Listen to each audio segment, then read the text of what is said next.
Hello friends and fellow collectors, thanks for joining me for another Diecast Emporium video. There is a friend of mine in the community by the name of Matthew. I won't give away his last name for privacy reasons, but he came through for me big time. What you see in front of you are two of the United Rentals sets. They both feature Freightliner Cascadia cabs, Landoll roll-off, roll-on trailers, and obviously they have different pieces of rental equipment on it. Pretty excited to unbox these together with you and take a look at them. I don't have any of these in my collection. This is my first time owning any of the United Rental sets, so to have not just one but two is pretty exciting for me. They are very large. They're 1/34th scale. You can see that they take up the entire screen. There's a little bit of a glare because of the way the lights are, but we'll work through it. First one is the Freightliner Cascadia Day Cab Landoll 930E traveling tail trailer with a JCB HTD-5E electric dumpster and Takeuchi TV20E electric compact excavator.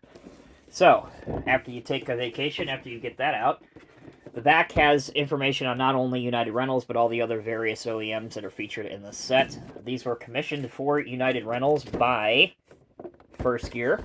They've been doing this for a number of years. I'm not sure if it's an annual release, but at the very least, I think it might be biannual or semi-annual. But it's a big deal for United Rentals customers and fans to pick one of these up from their rental dealership. So that's the first one. Let's take a look at the box for the second one, and then we will get these out of the box. Second one is essentially the same truck, Freightliner Cascadia, and the same trailer with Landoll Model 930E traveling tail trailer with a JCB 512-83R rotating telescopic handler. I've actually reviewed the telescopic handler before on this channel in its own separate video, so if you want a much more in-depth review of that, then you're going to get today. I would encourage you to click on the link that appears at the top corner of your screen right now. For this set, there's your item number, 19-4204. The models are housed in a clear window style packaging, as you can see. My understanding is there's not any twist ties, there's just these plastic formers. So what we're going to do is we're going to pause momentarily. I'm going to get this out of the box first. We'll take a look at this one, and then we will begin the second half of the video by taking a look at the other set. Okay, so let's take a look at the first set now.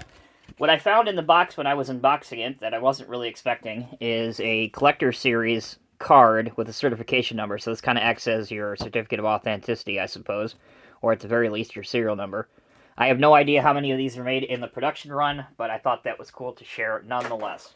All right, let's take a look first at the JCB. So again, I mentioned this briefly before, but I have reviewed this before on the channel if you want to take a look at it.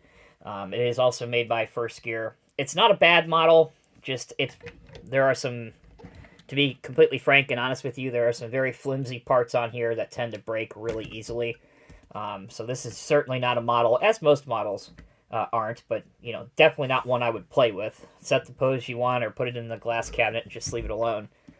Some of the main working features on it are the ability to raise the main boom. You can extend the telescopic sections in and out. Obviously, you can play around with the forks if you want. This one's kind of sitting a bit wonky on this.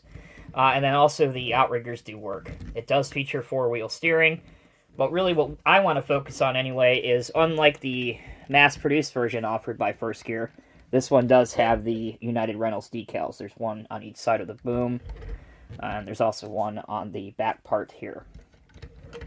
So, not a bad little model, but kind of interesting to see that it ended up in this set.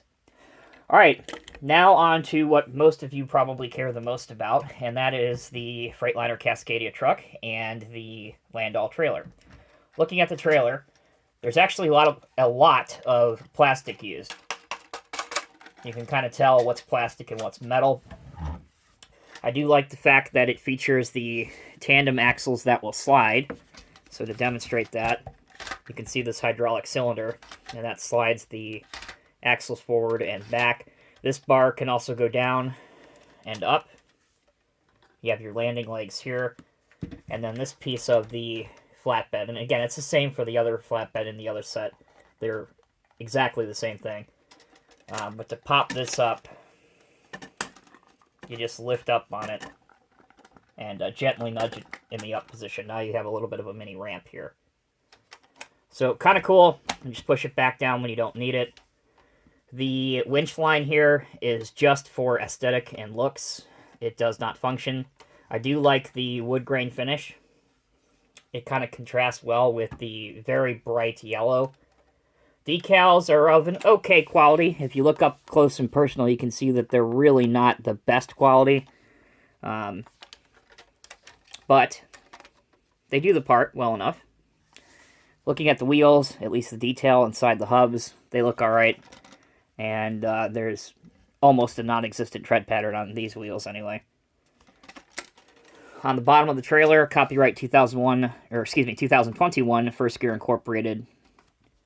And then up here, we have Landoll Company, LLC, used under license. And that's about it for the trailer. The truck is also a term I coined a few years ago that actually got under a couple people's skin, but I'm going to use it again anyway. It is very much a budget model. You can tell that there is a lot of plastic used, and there's a lot of detail pieces that even in this large of a scale should be present that aren't. The cab appears to be metal. The chassis is obviously plastic. The detail pieces like the tanks, the half fender covers, those are all plastic, along with your headache rack. No steering at all on the truck, but at least there's been an okay effort to demonstrate the underside chassis detail. I'm okay with that, but I definitely would have liked to have seen at least some opening cab doors. The United Rentals text in black against the white of the cab really stands out and looks okay. And then you can see the Freightliner rather, front grille for this Cascadia. I do like the clear light bar, which again is, to some people you might not even know that that's a light bar. It's kind of, well, it is what it is. Again, these are made to be promotional gifts, Christmas gifts, that kind of thing. They are certainly pushing the line when I say models versus a toy. That said, if you do collect 1/32nd or 1/34th or 1/35th scale trucks or heavy equipment, I'd recommend picking up one of these. I love that they're in my collection just because I don't have anything like this. I don't have a Landoll trailer in this scale or really even a truck in this scale. So it adds just that added bit of diversity to my collection. So anyway, that is the first set. We'll put them both together. And then the second part of this video will be a much, much quicker review because, again, it's the same truck, it's the same trailer. Essentially, we'll just be taking a look at the other two pieces of rental equipment. Welcome back, everyone. Time to take a look at the second set. And upon looking at this just a little bit closer, there are a few noticeable differences, at least on the truck cab. This has a little bit of yellow highlighting. There's also a Ryder logo. Let's bring this closer so you can see. There's also a Ryder Even Better decal right underneath the door handle. That is not present on the other Cascadia. But it does retain a lot of the other variables and similarities to the first truck that we took a look at. In fact, just very quickly, to give you a direct side-by-side comparison for those that may want to see it. This is obviously the first one we took a look at earlier. You can see that the light bar as well, up on top, is different with like a little piece of black paint on top. I already mentioned the different steps. This one has the yellow, this one does not. And here on the door, you just have United Rentals. This one has United Rentals plus their phone number as well as the Ryder logo. But everything else is essentially the same. All right. The trailer, at least in my eyes, is almost the exact same, if not the exact same. I think maybe just a couple of the decals might be different, but it is still a 930E Landoll trailer, so we won't spend any time on that. But I do want to show you the pieces of equipment. So we have the Takeuchi, and I hope I'm pronouncing that right, little mini excavator. Quite a nice piece. Again, around the same scale, so it works out well. You can rotate it 360 degrees.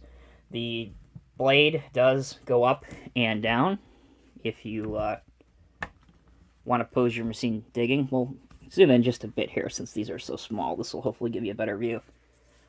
Some cab detail with levers, seats, and the tracks are rubber as well. You can go down to here, which is not a bad digging height.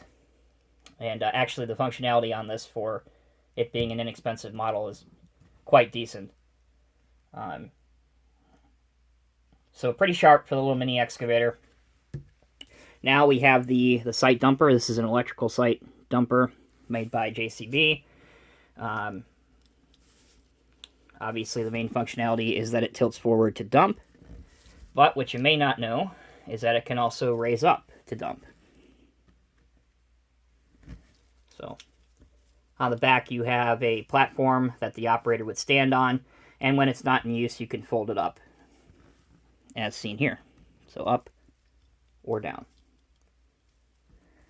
And there really couldn't have been a better choice to put with these two, basically because they make such a nice little pairing. You can have the little mini excavator kind of loading the site dump and make a nice desktop display. Alright, so zooming back out, here's what you need to know. These are obviously budget sets. There's no question about it, but there is enough detail, and the added serial number adds just that little bit of extra collectability value that I think a lot of the bigger scale truck collectors will find interesting. I can't thank Matt enough. I love that these are in my collection. They're perfect to display with some of my larger cat scale models, and again, I really appreciate him going the extra mile and being willing to send these over and add them to my collection. For the rest of you, happy holidays. Thank you so much for watching. If you have any comments or questions, please leave them down in the comment section below. Until next time, I'll see you in the next review.